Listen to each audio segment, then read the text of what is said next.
कैसे लिखें, answer sheet को कैसे लिखें, आंसर।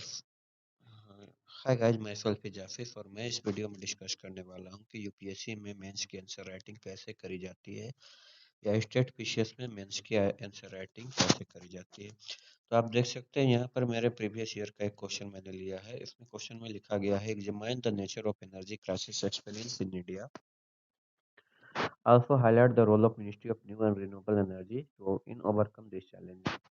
तो आपको एक क्वेश्चन दिया हुआ है यूपीएससी पीवाईक्यू का, ठीक है।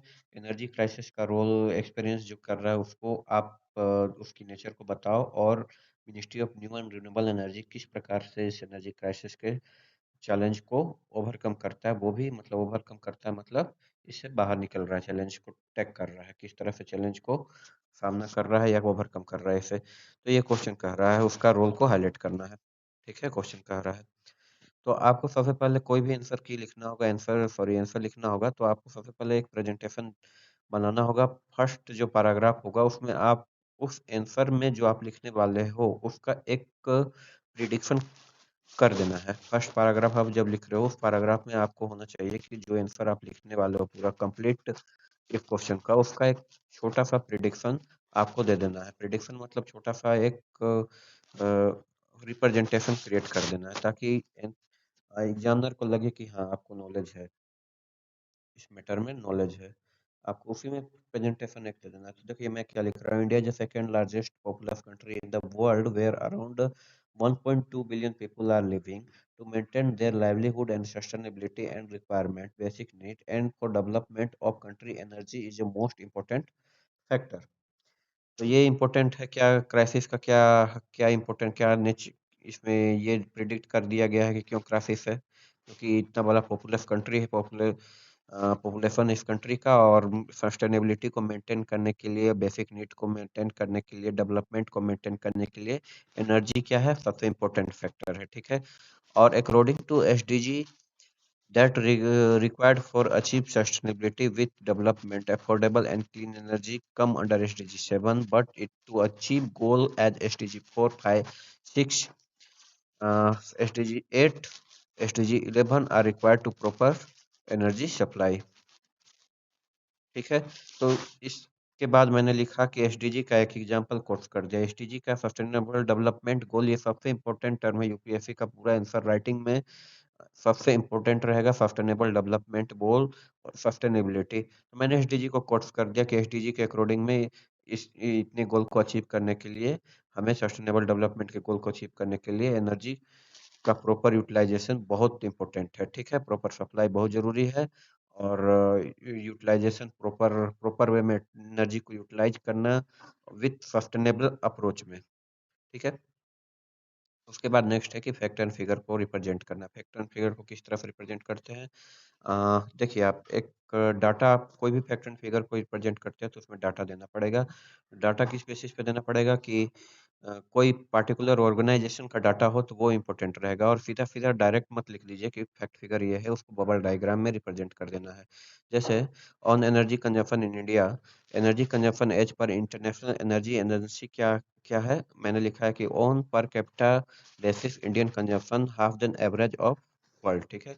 उसके बाद मैं लिख रहा हूँ third largest country in the world for consumption of energy, and 13 मैंने लिखा 30% of GDP of India use for requirement of energy. इतना इंपॉर्टेंट है कि 3% ऑफ जीडीपी ऑफ इंडिया जो है किसके लिए यूज हो रहा है, रिक्वायरमेंट ऑफ एनर्जी के लिए यूज हो रहा है। India will become highest demandable country for energy till 2040, यानी 2040 तक इंडिया जो है हाईएस्ट डिमांडेबल कंट्री होगा एनर्जी के प्रोस्पेक्टिव से। देन नेक्स्ट, आपका जो बेसिक फंडामेंटल नॉलेज है उस क्वेश्चन को लेकर उसको आप रिप्रेजेंट करो, ठीक है। आपने एक बेसिक चीज बता दिया कि आपको क्या लिखना है, ये प्रिडिक्ट करवा दिया आपने, बेसिक डाटा दे दिया, बेसिक फंडामेंटल नॉलेज को रिप्रेजेंट करो।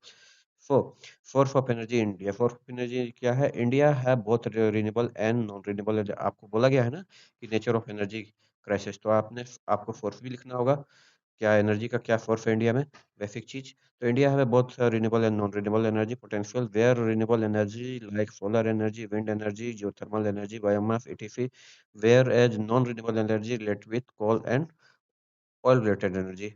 नेक्स्ट, उसके बाद आगे कुछ डाटा देते हैं। Third country in the sense of requirement of coal, and now third largest energy consumption country, consuming country after independent till yet large area of India haven't properly supply of electricity, ठीक है, gas and facing insufficient grid connection। तो ये crisis का nature मैंने बता दिया कि third largest country है in the sense of requirement of coal, coal के रिक्वायरमेंट में, और थर्ड लार्जेस्ट कंट्री है एनर्जी कंजप्शन के टर्म में भी, ठीक है। लेकिन भी आज़ादी के बाद इतने साल हो गया है, फिर भी यहाँ पे प्रॉपर सप्लाई ऑफ इलेक्ट्रिसिटी नहीं है, गैस का सप्लाई नहीं है, और अनसफिशिएंट एंड ग्रिड कनेक्शन को, ये अनइफिशिएंट ग्रिड कनेक्शन अभी भी इंडिया फेस कर रहा है, ठीक है। तो अब इसको ओवरकम करने के लिए क्या किया जाएगा वो आपको बताना पड़ेगा। क्राइसिस आपने बता दिया, तो गवर्नमेंट इनिशिएटिव क्या है? Government have initiated various programme like connection of gas grid pipeline, one nation one grid programme, okay, Pradhan Mantri Sahaj बिजली हर घर योजना, प्रधानमंत्री Deendayal Upadhyay Gram Jyoti Yojana, Ujjwala Uday, to overcome with demand supply mismatch and to ensure uninterrupted 24/7 supply of electricity, energy, biofuel generation like initiation also helping to mitigate energy crisis with concern of environment. तो initiative क्या कर रहा है government का? इनिशिएटिव मैंने बता दिया कि इन्वायरमेंट का कंसर्न को लेते हुए अलग अलग स्कीम का मैंने उल्लेख कर दिया, जैसे one nation one grid programme हो गया, प्रधानमंत्री सहज बिजली हर घर योजना, दीनदयाल उपाध्याय ग्राम ज्योति योजना, उज्ज्वला उदय उदय स्कीम, ये सब स्कीम को मैंने लगा दिया। और इसको गवर्नमेंट क्या कर रही है इंश्योर करने के लिए 24/7 अनइंटरप्टेड इलेक्ट्रिसिटी का सप्लाई, और एनर्जी की सप्लाई को लेकर, इन सप्लाई करने को लेकर, एनर्जी क्राइसिस को फेस करने को लेकर गवर्नमेंट का ये सब पहल है। ये सब मैंने बता दिया।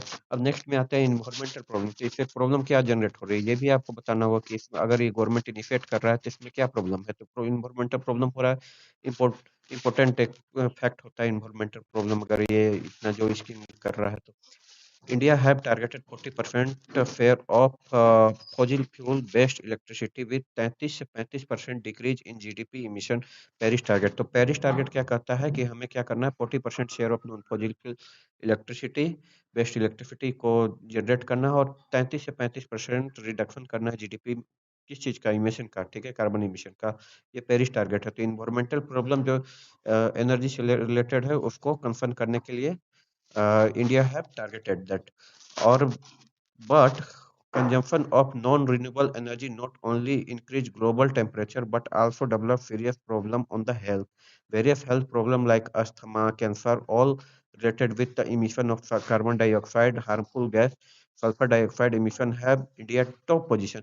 मतलब ये मैं बता रहा हूँ कि but consumption of non-renewable energy not only increase global temperature but also develop serious health problem भी इसी रिलेटेड है। जैसे आप हेल्थ हो गया, अस्थमा हो गया, कैंसर हो गया, ये सब रिलेटेड है। जो CO2 जो एनर्जी डेवलपमेंट के कारण CO2 जो जनरेट हो रहा है या SO2 जनरेट हो रहा है, इन सब चीज़ों के लेकर, और इसमें इंडिया का क्या है, टॉप पोजीशन है। ओवरकम इनिशिएटिव क्या है, इन चीज़ों से ओवरकम करने के लिए इंडिया क्या कर रहा है ये भी दिखाना होगा। तो Ministry of New Renewable Energy started several programme to achieve target of Paris Agreement and mitigate energy crisis programme like JNNSM to become global leader in solar energy subsidy for rooftop solar project, okay, and Atal Jyoti Yojana, okay, solar street lighting, green energy corridor project for connection of renewable energy to national grid, development of solar city, Griha, and most importantly, one world, one sun, one grid like program, improve India position on solar energy, whereas nation grid mission for remove regional imbalance with the regards of excess of natural gas, hydrocarbon vision 2030, okay, and Pradhan Mantri Urja Ganga Yojana and Shatat like initiation for remove dependency on non-renewable energy and to connect more and more area, untouched area, that is uh, ठीक है, and to connect more and more untouched area doing well performance to overcome energy crisis। तो overcome energy crisis के लिए, और जो आपका mismatch है, energy crisis के मिसमैच करने के लिए एरिया रीजन वाइज मिसमैच है, कहीं एनर्जी एनर्जी का सप्लाई अधिक हो रहा है, कहीं कम हो रहा है, उसको कम करने के लिए क्या-क्या इनिशिएटिव किया गया है गवर्नमेंट के द्वारा, मैंने यहाँ पे सारा कुछ लिख दिया, जो कि बेसिक नॉलेज स्कीम के रीडिंग, स्कीम स्कीम के आप पे पकड़, क्या स्कीम पे आप पकड़ है, वो पे डिपेंड करता है। तो कोई भी क्वेश्चन में स्कीम बहुत इंपॉर्टेंट फैक्टर होता है, पॉलिटी को छोड़कर, पॉलिटी में भी स्कीम होती है, but most obviously history and sorry geography and economics की क्वेश्चन में स्कीम बहुत ही इंपॉर्टेंट रोल प्ले करता है, तो स्कीम पे आपको पकड़ होना चाहिए। तो गवर्नमेंट का इनिशिएटिव क्या-क्या है, ये मैंने यहाँ पे डिफाइन कर दिया। अब लास्ट में कंक्लूजन कैसे करेंगे? कंक्लूजन करने के लिए आप पॉजिटिव, हमेशा पॉजिटिव आउटकम देके चलना होगा।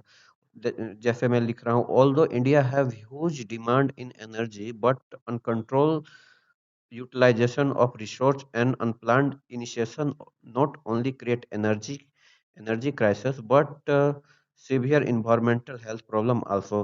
Therefore, achieve a sustainable development goal and Paris target, their need for emphasis on sustain energy supply, sustain sustainable energy supply. तो मैंने एक पॉजिटिव आउटकम लिखा कि सस्टेनेबल एनर्जी सप्लाई रिक्वायर्ड है, किसके लिए? अपना जो एनर्जी क्राइसिस को कम करने के लिए सस्टेनेबल एनर्जी अप्रोच में चलना होगा। ये नहीं कि अंधाधुंध एनर्जी का डेवलपमेंट कर रहे हैं अनसस्टेनेबल वे में, और इन्वायरमेंटल कंसर्न को भी डेवलप कर रहे हैं। तो इस तरह से आपको कोई भी आंसर लिखना है, और यहाँ फिगर का रोल इंपॉर्टेंट होता है। मैं देखिए यहाँ पे फिगर डाल दे रहा हूँ, एक फिगर यहाँ पर हो गया।